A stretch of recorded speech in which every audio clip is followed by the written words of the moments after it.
আজকের রেসিপিটা হলো ক্ষীর লুচি।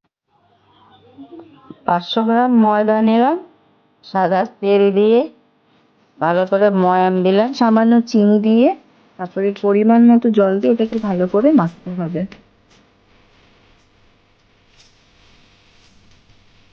ময়ানটাকে ভালো করে দিতে হবে, যাতে যত মাখবেন ততই সফট হবে, নরম হবে, মুচমুচে হবে। তারপর ভালো করে আমি দেখছিলাম যে কেমন ময়াম হলো, তাই নিজের মতন লেচি কেটে কেটে মেখে বেলে দেখছিলাম।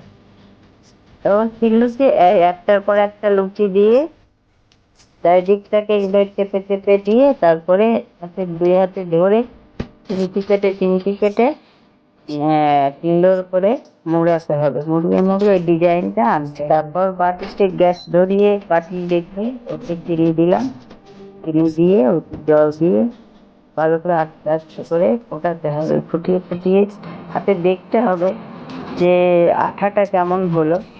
তারপর